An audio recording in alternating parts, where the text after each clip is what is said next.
recorded, so we're gonna post it to our YouTube channel for anyone who wants to review it later on. So we're gonna go ahead and do introduction. So I'll start. My name is Danita D. James. I go by D. I am the Chief Operations Officer for Invisible Combat. And today we have our special guest, Katie Chorbak, and also Crystal Romero, who is our Chief of Communications for Invisible Combat. Katie, I'm just gonna let you introduce yourself. My name's Katie Chorbak. I'm the CEO and founder of our Sisters Keeper movement and a Army veteran. And today we're going to go over the current veteran homelessness in the U.S. and veterans and trauma and how trauma can lead to homelessness. We're also going to talk about military sexual trauma and how that impacts homelessness as well. And we're going to hear a little bit from Katie Chorbak's story with her lived experience. Our objectives today is to bring awareness to the current homeless population within the veteran community, and also to identify how trauma can lead to homelessness. A lot of people don't think of homelessness as something where it can stem from trauma that someone has experienced. So it's very important for us to bring awareness to that, in addition to how intersectionalities impact that as well, whether it's racial, cultural, and even just you're living wherever you live in that specific area, your state, your region, your community. All of those play a role into it could lead to homelessness. We're going to just go over some statistics here to give you a broad picture of what our current veteran population looks like within homelessness. And we have right now over 37,000 veterans that are experiencing homelessness in the United States. This is about 11% of all homeless adults. Out of every 10,000 veterans in the United States, 17 experienced homelessness in 2019. 90% of those are men. Over 40% of the homeless veterans are between 31 and 50. 40% of all female veterans use or have used the VA homeless program. California, as some of you, I know we have somebody from Fresno, California has some of the highest rates of homelessness within the veteran community. Florida is the second, and North Dakota has the lowest rate of homeless veterans. Katie joins us from Florida, actually. That's why she has a lot of experience in this, and I'm really looking forward to her, to her commentary of today. Mississippi has had the biggest increase in homelessness veterans over the last 5 years. And 78 communities have announced or have committed to ending homeless veterans within like Miami-Dade County in Florida.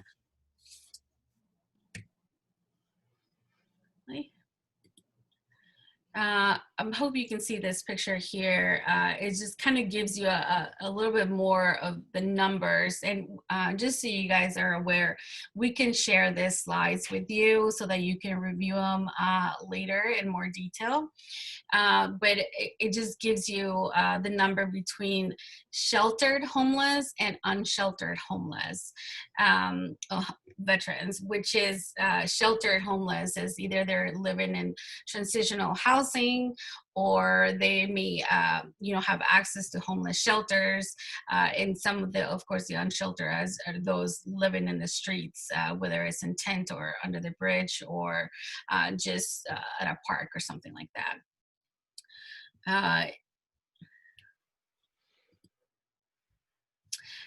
When we talk about veteran trauma, the first thing that many of us or many of our civilian counterparts think of is combat. like immediately, right? Veterans trauma equals PTSD, PTSD equals from combat trauma, right? And that's not necessarily the case. There is various different trauma that a veteran can experience, and it doesn't necessarily have to come from military service. A lot of veterans come from, it could be from childhood trauma, that stems from that, and it could be from sexual assault trauma, as we're going to cover in our next slide. Um, but mental illness, it's a strong predictor, and then homeless after active duty service, and that's really sad and like challenging because you know, veterans, it's a struggle first when you first separate from the military to transition and to find your purpose again, and to find your mission and what you're going to be doing. And if you're experiencing a mental health challenge, whether it's PTSD, anxiety, depression, whatever it is, that just adds on to it.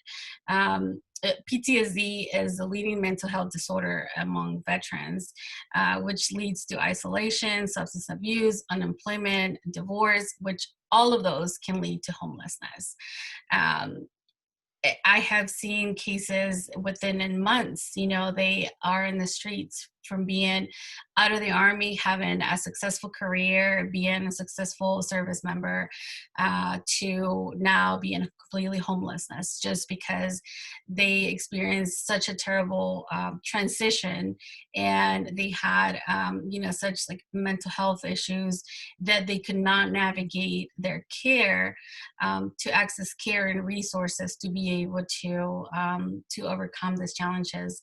So it's really, when you think of the veteran population, and you narrow it down to the veteran side, there's um, additional stressors that come with it and that can lead to homelessness. This is not to say or to dismiss that a civilian may not have those traumas as well, but you know, when you think of a veteran, you know, who is, there's supposed to be services available to them to help them overcome this, and whether they're not available or they're not made aware of, or they're just not strong enough and good enough to fit that population, that's you know, really troubling. uh, I want to welcome Ryan. Thank you for joining us.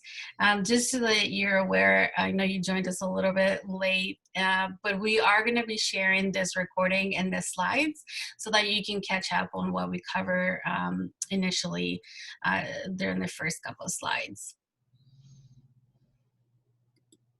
So I'm going to transition here to Katie so that she can talk to us about MST, military sexual trauma and homelessness.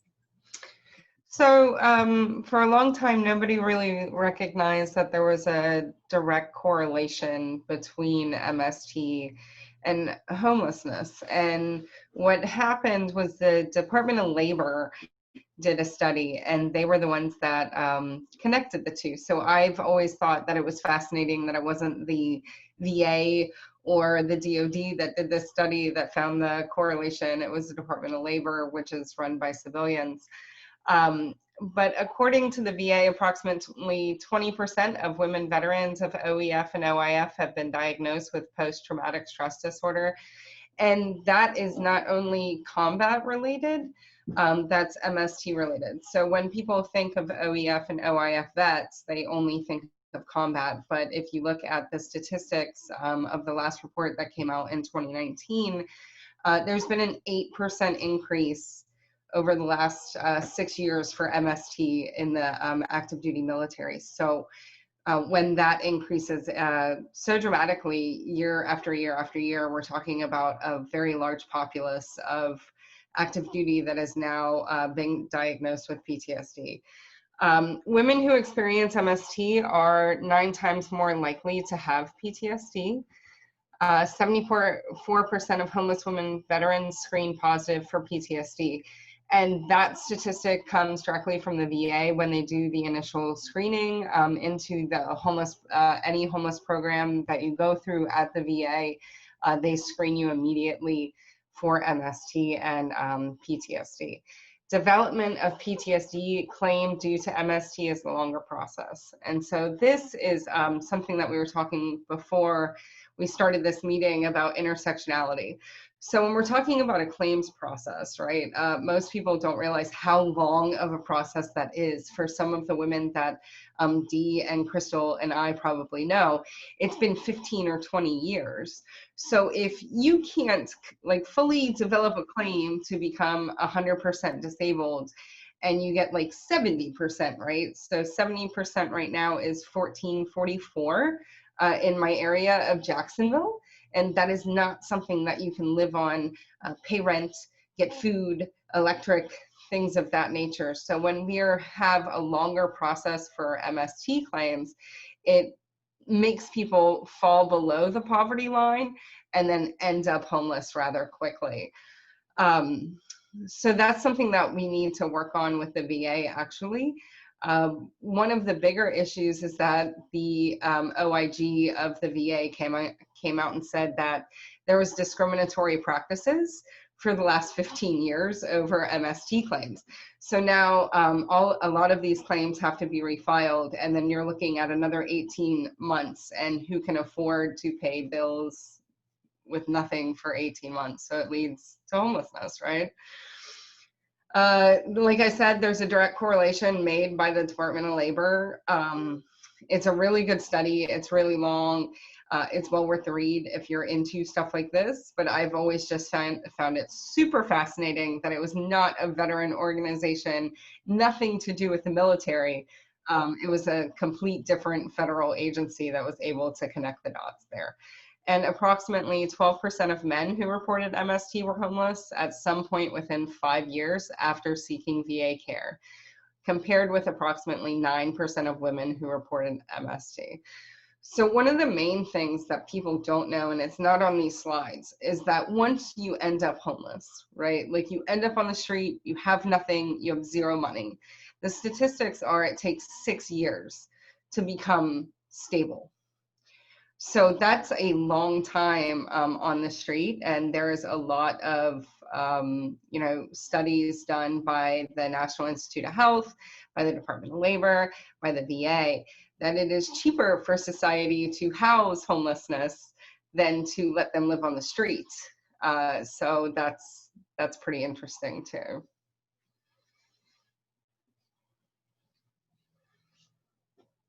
All right, so intersectionality. I think in today's society, we always have to make a point to look at the overarching theme, right? Like, so when we talk about MST, we can't just talk about trauma. We have to talk about, racism within the military as well, because, Native American women are raped at a higher rate than any other woman in the military. So when you look at homelessness, same things apply. There's a lot of things going on in society that cause homelessness, that cause trauma, that cause all of this. One of them is the child welfare system. So I'm going to let Crystal talk about that one.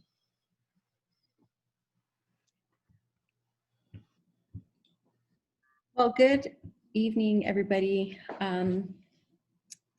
Exposure to trauma is a significant risk factor for the homeless. So women veteran experience trauma at higher rates than the general population. So, and a lot of these women, they come from a background of sexual abuse.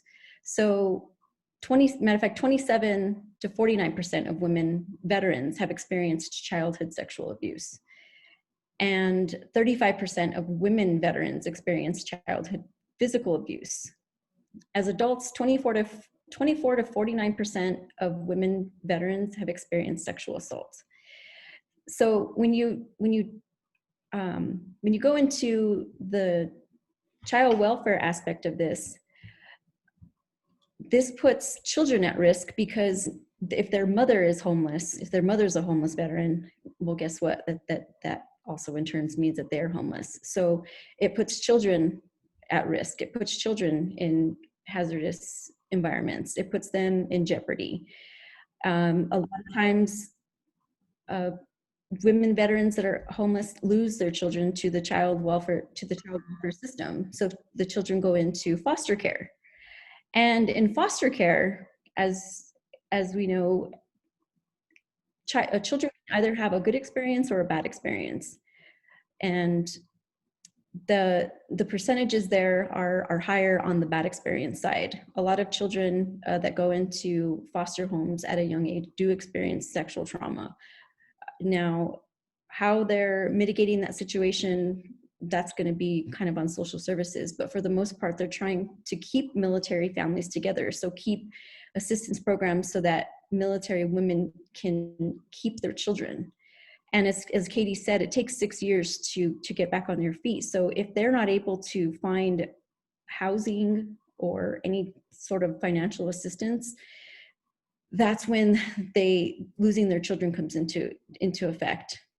And 39% of women veterans report that they have experienced either sexual violence with their partner. A lot of times their partner could be a military person as well. So maybe they're dual military. And, but I guess that's really all that I really have to say about the child welfare aspect of it, is that women veterans often are not able to care for their children because they can barely provide for themselves. And then the children get lost into the foster care system. Dee, I'll put it back to you.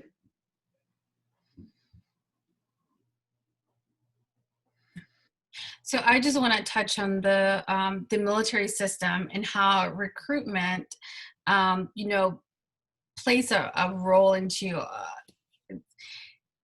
that. So the military system, a lot of recruiters, target specific communities, specific populations, specific race, and they target from low-income communities. 17.7% of active duty is African American, compared to being 13.3% overall of the overall population. So when recruiters go to these high schools, and I'm a product of that. I was born and raised in Mexico. I was immigrant, and my way into be able to afford an education was to join the military. So I was targeted at the high school by my recruiter, and that's how they painted out to me. They painted, hey, you can have money, you can have a paid apartment, paid, healthcare, you'll have your own paycheck. And so I was definitely, targeted when it comes to their recruiting system within the military. But it is from a lot of the people who come from those communities and those environments join the military, and therefore whenever they get out of the military, a lot of times they often go back to those communities, and if they don't have the support that is needed, then you have it can lead to homelessness. Kitty, I'll let you cover the justice systems in the VA. So the justice system is something that we always have to talk about when we talk about homelessness, and most people don't understand why and how being caught up in the justice system can lead to homelessness rather quickly. So homeless women are 11.7 more likely to have police interaction. And when you think of this, right, when you're living on a sidewalk, and you get infraction after infraction for living on the sidewalk. I live in Florida, which is a 3-strike state. So if you do 3 misdemeanors 3 times in a row, you get a felony.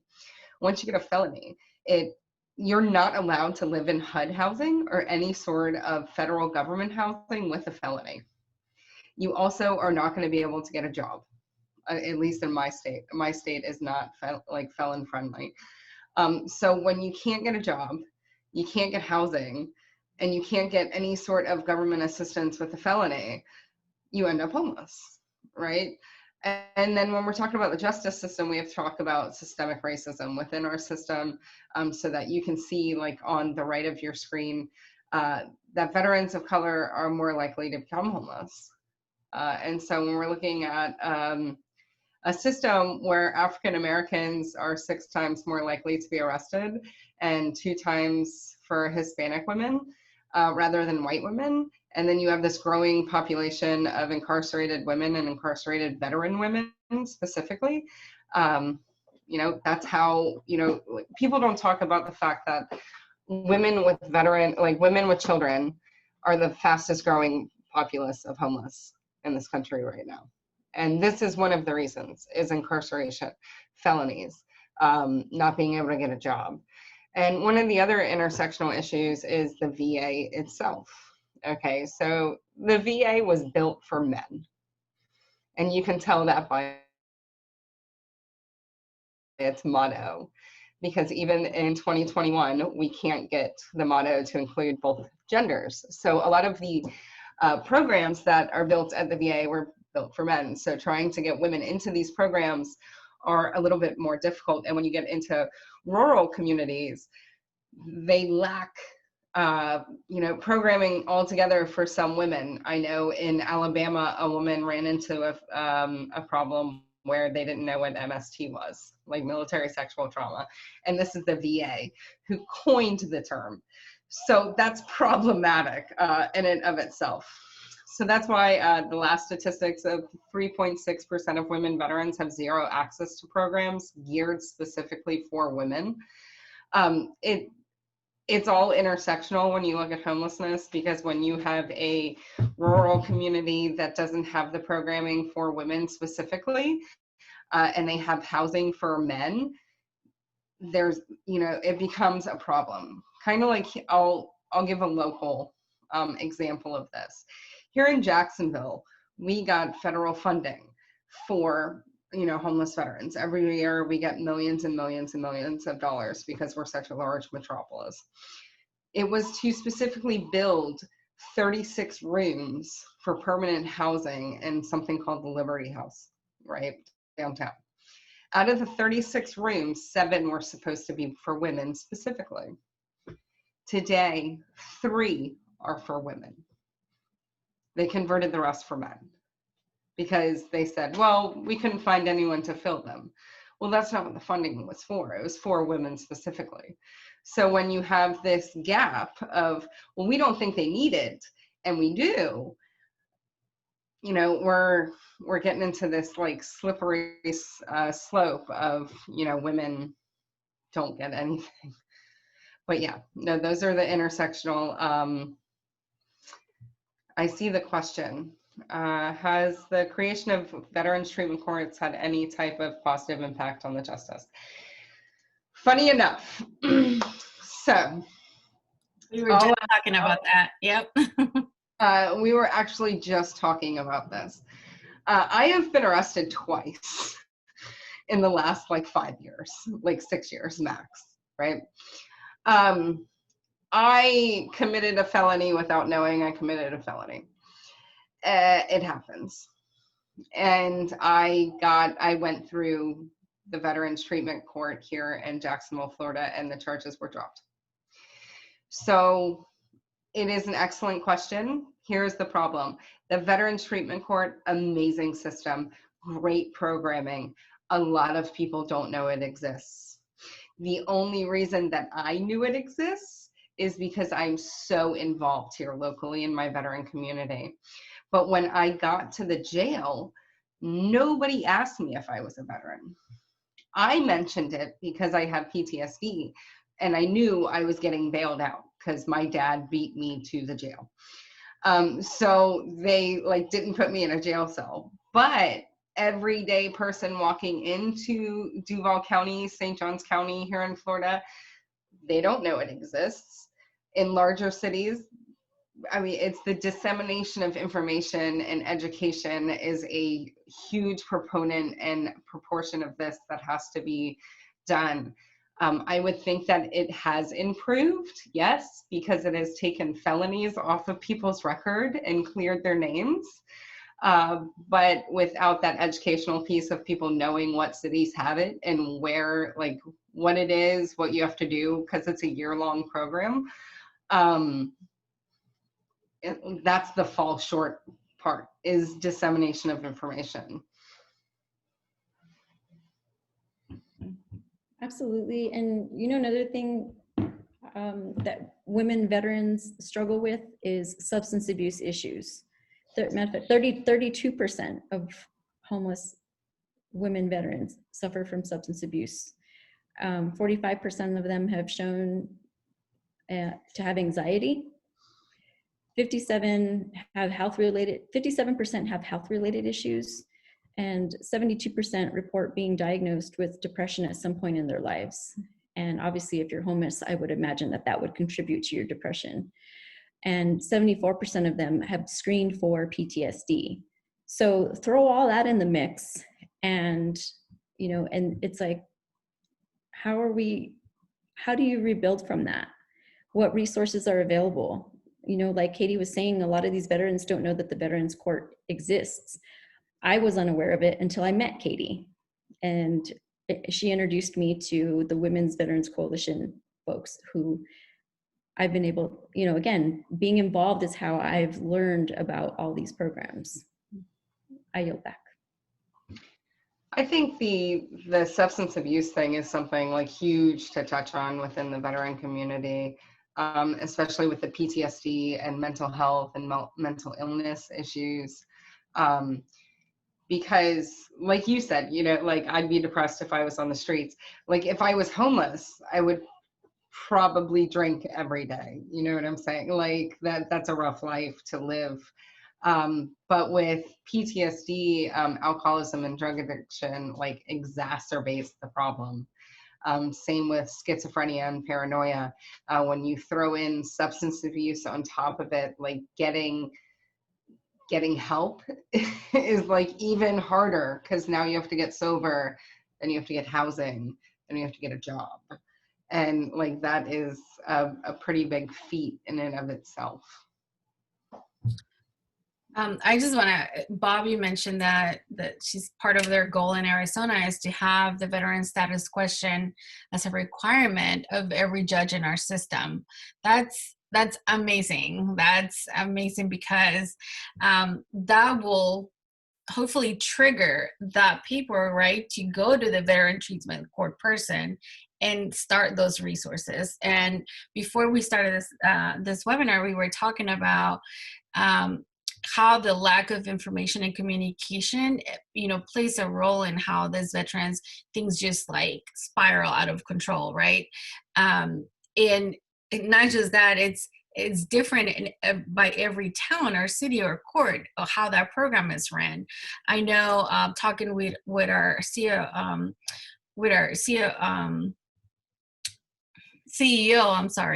Kim Bailey, who couldn't be here today, in California is completely different, right? In her town in Fresno, it's even different of how it's run in LA. So I want to, Bobby, do you want to come on and you talk to us a little bit about what you're doing in Arizona?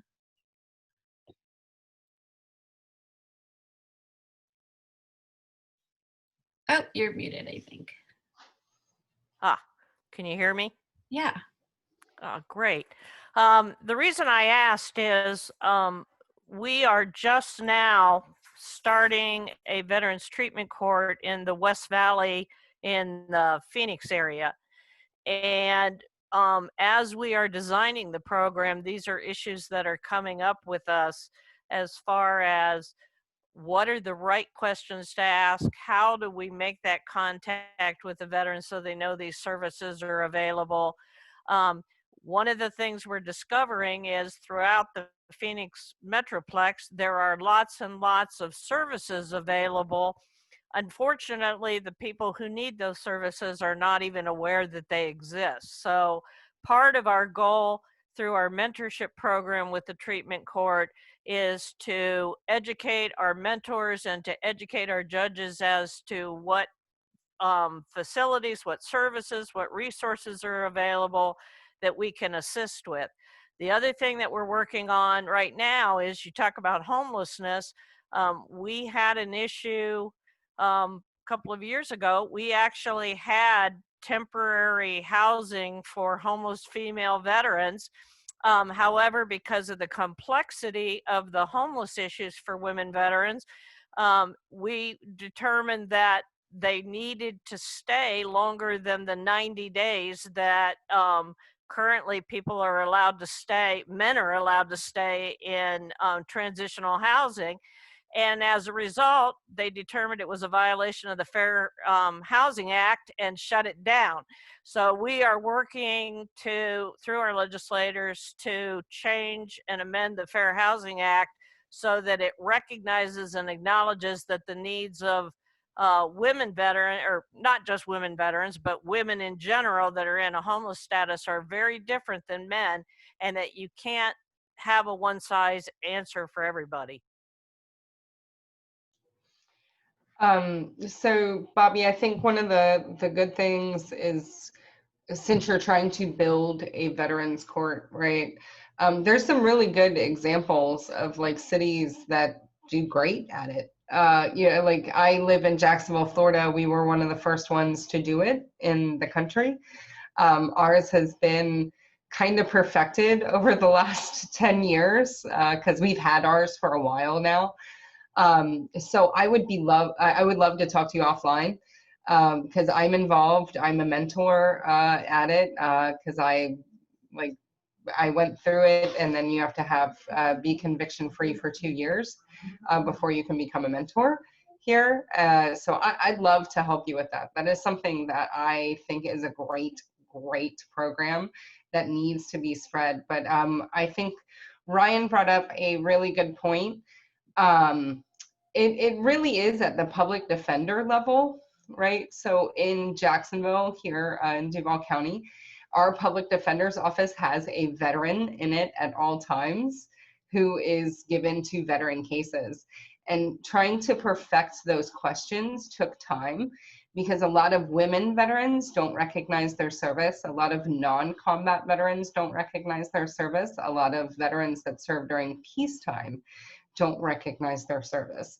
So one of the questions that I learned to ask in my trampling about in the woods looking for homeless veterans here was, have you ever served one day in any branch of service? One day. Like, one day is all it takes. Because if they say yes to the one day, then it will develop a conversation of, did you get through basic training at least? Yeah, like, did you get through basic? Yes. Okay, then you probably have enough time in service that we can start talking VA to get you some help. We've also talked about having every veteran fill out a Form 10, whether they qualify or not, because one of the things that we've discovered is that we have a lot of military that we need to work on upgrading the character of their discharge, and then they will be eligible. So there's other things that we can help with aside from just getting them in the VA. Yeah, that character of discharge, like right now, is the best time in history to do it, right? Like today. I am telling people this, all of my friends, anybody that works in the veteran VSO arena, within the last 18 months, you have seen more approvals than you have in the last 15 years. So like strike while the iron's hot, do it while they're like being super nice about it, especially if you were kicked out for being LGBTQ. And a lot of people back in that time don't know that if you apply for the discharge upgrade, it's automatic now for that specifically. Because I've helped a few different, I like to call them old timers or trailblazers for women like myself that are in the community that got kicked out. And so today, if you know Vietnam era to, like, the last one was kicked out in like 2008. Go for that upgrade. It is automatic right now, like 100%, no questions asked, they'll upgrade it. Yeah, now is the time that they're doing bad paper discharge reviews also. So if you have, if your discharge was related to mental health, if you were med boarded out for mental health due to some sort of traumatic event in your service, they are accepting The application for review is currently open, and they're asking, they're encouraging veterans to utilize that. There's also the class action that's happening right now in regards to that. So there's lots of information out there that veterans aren't getting the information. Katie, thank you for putting that information out, because I just learned something today. I was unaware of that. And I'm in this space. So that just further goes to show how much we're not aware of things, because it's like you have one veteran that has the information, but who else has it? I always forget that other people are not in the LGBTQ community, so like we share it with each other. Like, oh, you could change that. Yeah, like that's something good. And Ryan, I think that you brought up a really good point about the VA not recognizing all veterans for their service and being able to access those programs. One thing to recognize though, if you have 180 days of active service, no matter what time you served, wartime or non, you have access to the homeless veteran programs. Doesn't matter whether you get the health programs or the benefit program, right? Because you have to think there are 3 parts of the VA. You have the cemetery, right? Like burial benefits. Then you have the health administration, and then you have the benefits administration. If you served 180 days active duty at any point, so for most branches, if you went through basic training, you are entitled to homeless veteran services through the VA. But even if you run into that problem, like we talked about bad conduct discharges or the personality discharge, which Crystal talked about, there is a large class action lawsuit going on right now for people that were marked with personality disorder before they were discharged and can't access the VA. There's a massive class action lawsuit against the DOD and the VA right now. So if you know anybody, tell them to be a part of that class action, because it happens a lot more often than people think. I actually know somebody personally that he deployed 6 times, and then they marked him with a personality disorder and he got kicked out, and he has extreme PTSD. I mean, it takes 5 seconds of talking to him that you're like, that's an issue. But you don't have to go through the VA for homeless services, right? So we're talking about national level, like everybody's local level is different, but the national level looks the same for everybody. Volunteers of America is throughout the country. They buy housing in local communities, and then they help homeless veterans, right? And they give them these housing for $7 or something weird. I know that we have that. Salvation Army, nationwide. They have great programming as well, specifically geared towards veterans. And there's a lot of programming like that out there, but I think that looking into your local municipality is something that you need to do, because I know here in Jacksonville, it's Changing Homelessness.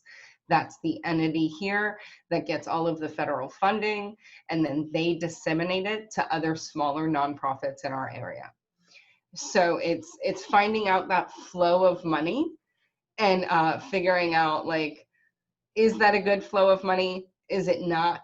If it's not, how do we divert funds to things that need to be diverted? Like here, we got federal funds diverted for female-specific housing, because it was 4 years ago, the federal government changed most of the grant money for homeless veterans from transitional housing, like Bobby was talking about, to permanent housing.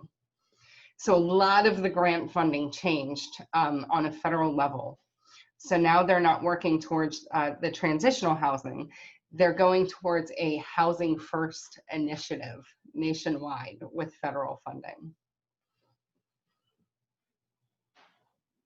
Some of the key components for trauma-informed care for women veterans is it's so important that, the training of all the staff, on trauma and its impact, and as well as creating safe environments, especially if these homeless women veterans have children, you know, creating, offering specific services for children. That's something that, you know, they definitely do need to improve on. Adapting policies to support trauma-informed culture and practice to avoid causing additional trauma.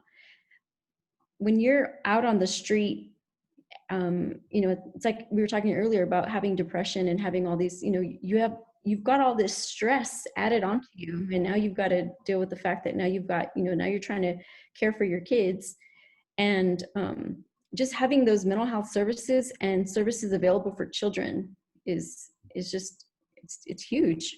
And having housing stability too. I don't know how does in Florida, how does the what's the process like from the time you apply? Do you know, Katie, from the time that you apply to the, like, they get you in a house? Do you know what that number is? I do. I know here locally what it is. So we try for functional zero. That's why I put Miami-Dade, interestingly enough, on that slide, right? Miami-Dade is one of the counties in the country that put a effective end to veteran homelessness, right? So what everybody goes by is like functional zero, right? That's the term that everybody uses for veteran homelessness, functional zero. What is functional zero? And it is something that I've argued for the last 4 years of my life. But what it is a veteran that wants a home has one, right? Because you have a large amount of, and Bobby touched on it, and I'm going to touch on the Vietnam era. There is a lot of veterans that don't trust the government. There is a lot of veterans that don't trust the VA. There is a vast amount of Vietnam era homeless veterans that don't care that the government has programming, right? Like they just don't care. So here in Jacksonville, it's a 72-hour turnaround. That was the promise made by the nonprofit that got all the federal funding. Now, what happens is fun. They get an, sometimes a hotel room, right? Like they'll just buy a hotel room, they'll get into a shelter. But once you get sheltered, right, like then they consider that functional zero. You see where the gap is that they don't have their own house, but they're not living on the street. Right, they got them off the street, therefore they check the block. Yeah. And functional zero is just not doable at all. And I'll use my own example because I know Dee wanted me to touch on my story a little bit. So I was born into homelessness, right? Randomly. I was born in a field and then left on the side of the road. And I was adopted. And then I went to Catholic school. Catholic school made me do service work my entire life because that's one of our like curriculum things. We got to do 20 service hours. Growing up, I was always attracted to the homeless. Did all of my time at St. Francis Soup Kitchen, joined the military, did 7 years. Then I got out and I was a raging alcoholic. So I got sober and AA was like, you should probably do service work. And so I started wandering around downtown Jacksonville and I got super involved in the homeless community. So much so that I started taking homeless veterans into my own home because I saw such a failure in that system that Crystal was talking about of how long does it take? Like, so I met a guy in a shelter because I was doing a lot of service work, you know, and I heard on Jesus radio, like, I don't know the proper term for it. They sing the Jesus songs on the radio. They did this like study and they said that the number one thing that people do when they see a homeless person is avoid eye contact. That was like number 2. It was like 78%. And it blew my mind because that's dehumanizing an entire population. And we have done that historically as a country repetitively.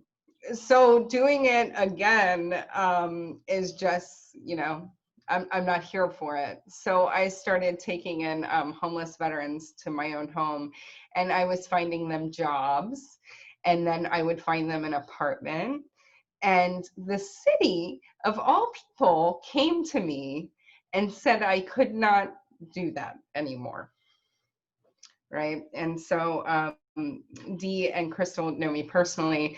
I'm not really the type that you can tell me like I can't do something. So I like had to find out why. So I started going to these city meetings, and it turned out that they were mad because they weren't meeting their numbers, and so they weren't going to get their grant funding.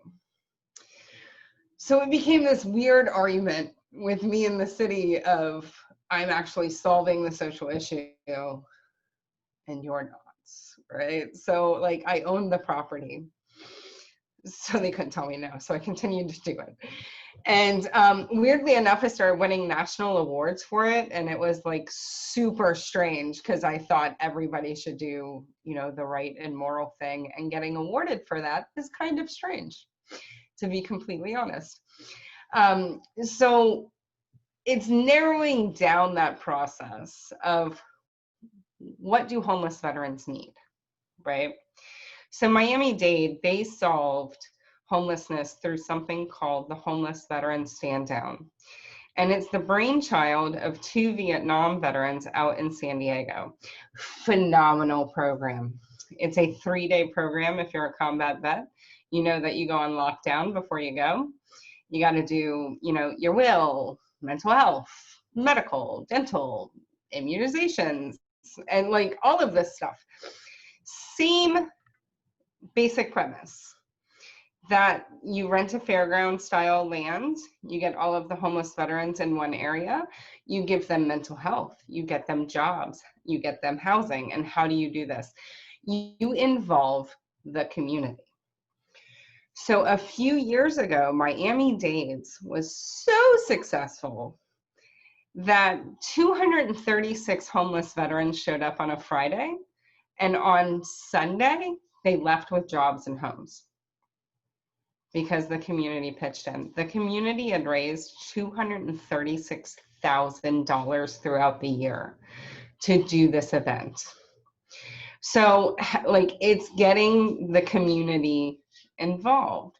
So I've been like here in Jacksonville, I got really involved into the homeless community. Still haven't done a stand down like that here, but that's neither here nor there. But it, whole nother issue. But basing it off of that, right? Like the homeless veteran stand down has been around nationally since the 70s. So it's nothing new. Like Jacksonville, we're doing our 26th annual next week that I'll be at doing whatever I do there. But it's something that's doable, right? So as a community, sorry about my cat if you hear him being weird. But so it's about community. Everybody has to come together to do this, like private entities. Like why would private business care about homelessness, right? Like why would they care? Because in downtown Jacksonville, it's a predominant like fixture of downtown Jacksonville is the homeless population. I just read an article. It was really interesting. Yeah. Yeah. Oh yeah, Ryan. I didn't even think about that.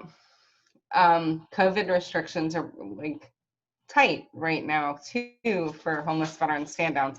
I'm glad that you know what it is, Ryan, and that they do it in your community, but you live in California, you have a vast amount of awesome resources for homelessness in that state compared to some others.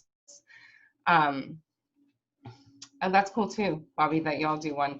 I think it's a good thing. It's just getting like public entities involved in the local community, right? Like get landlords that own houses to convince them to take HUD-VASH vouchers. That's what it's going to take is like, do you own an apartment complex? Are you willing to give like 12 apartments to HUD-VASH vouchers? Or do you own, you know, low income housing? Can you do it? Getting, Joe down the street that owns a small business to hire one helper, like, and that's what it takes. And I think within my generation, Bobby, because you said the younger generation doesn't trust the VA. Facts. I'm of that generation. I'm in my early 30s. Better thing about my generation, though, is that we are completely like devoted to service of others, right? Like my generation, we're not going to the American Legions and the VFWs and stuff like that. That's just not our jam. But we are joining the Mission Continues and other outreach programs that do community service work. And so we're trying to bridge that gap by doing a veteran, veteran for veteran, is that like we take care of our own because we have seen the government not take care of your generation. Because my father was a Vietnam veteran. He passed away early last year. But I saw the government not take care of my father's generation. I saw the government not take care of my grandfather's generation either. So when you get to OIF and OEF vets, we're not counting on the government to take care of us. We're counting on each other to take care of our battle buddies, because that's what was instilled in us. And having that community ally is so huge for this problem, for this, for this epidemic. And also, Katie, I'm so glad that you said that, because it is absolutely true. Veterans, we have really stood up to police ourselves. And I think that you said it perfectly. It's just instilled in our core values, and it's just what we believe in. We don't believe in, especially for those of us who loved to serve and who, it was their passion, is those, that leave us, so, we leave nobody behind. It's the warrior ethos that we believe in. And so it's kind of like the, you'll notice that, and I'll just be very, very brief, is that in the Asian homeless population is very small.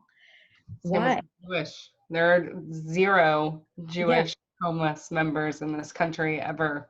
Because they take care of their own. They don't let their people get out on the street. So I think that the veteran community just really stepping up, like people like yourself, is how we're making it happen. And that's what we got to do. So Bobby, I see your question. Fun. All right, so here's a fun story. I sit on my Veterans Council here. I'm the post 9/11 veteran vote. It took me 2.5 years to convince the Vietnam veterans that military sexual trauma was a thing, right? 2.5 years. Well, they called me girl for the first 2 years. They didn't even bother to learn my name. I am a Legion member. I am a Legion member because my father was a lifetime Legion member.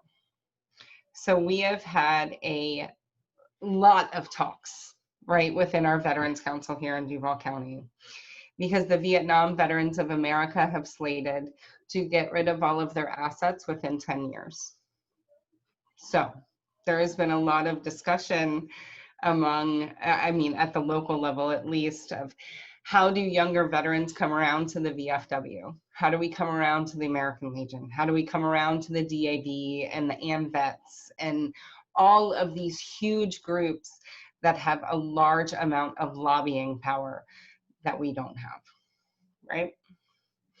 It's about inclusion. And what it took for me, for them to be like, oh no, you're right, is I yelled at them pretty much every month for 2 years, and they didn't listen. But when I appealed to them of, it could be your daughter, it could be your granddaughter, it could be this, it could be the person that you served with, or Miss Margaret, who you love, who was a Vietnam veteran nurse, and Miss Margaret turned around and said she was a victim of MST. Right? So then that generation started to listen to me. So then it was, hey, we really just want the same thing. Your generation and my generation. We want the same thing. we want a better life for veterans altogether. Women veterans, male veterans, we just want what we're owed, basically, what we were promised in our contracts, what the VA promised us, you know, and it's bridging that gap of finding a commonality. And I think if the Legions and the VFWs were willing to branch out into service work, and I know y'all do a vast amount of service work, that's not what I mean.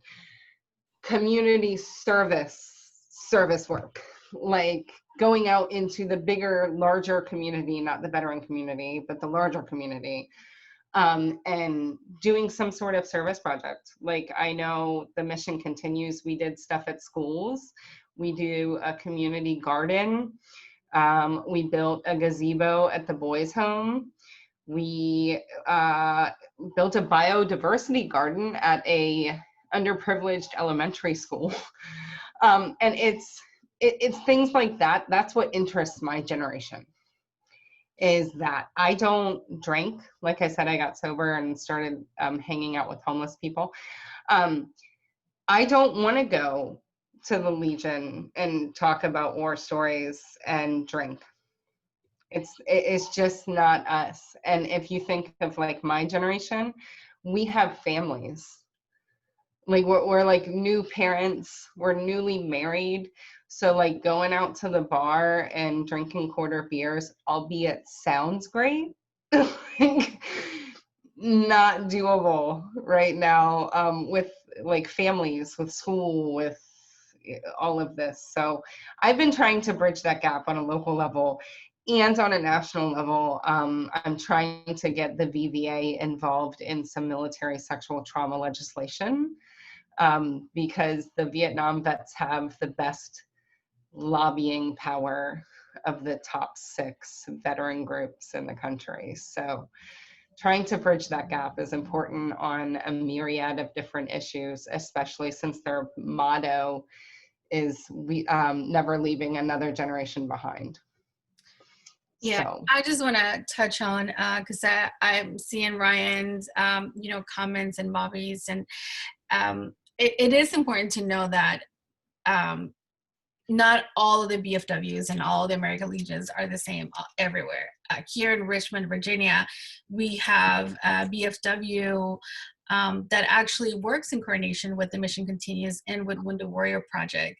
And what they do is every Friday, they bring community resources to meet together, and they bring this BSOs and this outreach coordinators to say, hey, this is what our veterans need, right? So there's employers, there's like everything going on.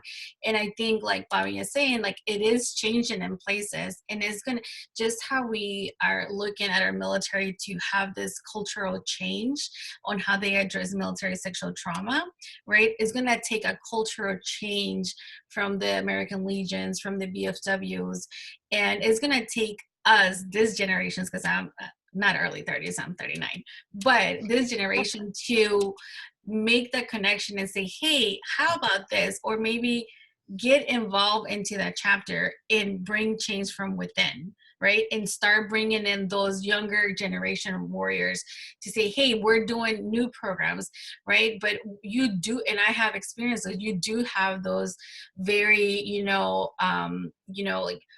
like this old guys combat, like airborne air assault special forces, right, who like they're just in their little box and they don't want to change. So when we see those things, like change have to come from the top to down to say, this is who we are, and if you're not abiding by this, by our rules as the BFW, then your chapter, like it's no longer a chapter, right? So we need to change the mindset of those at the top level, right, so that they can put those guidelines to their lower chapters. And so I have seen them both. I have seen them, the ones that are the bars, the ones that you go in there, you walk in as a female and they think you're looking for your husband or your granddad or somebody, right? And when you say you served, they're like, oh, were you a nurse or were you a secretary, right? So all of that stuff is like cultural, that it needs to change, and there's work to be done.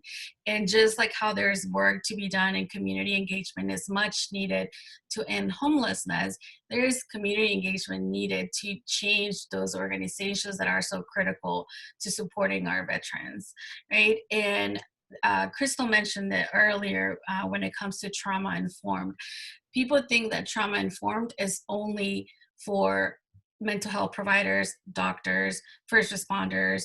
No, like everyone, I don't care who you are, everyone, this should be like a class that you take to learn about trauma, because there is so much trauma right now in our world that is not just from combat. People think trauma and they think combat, right?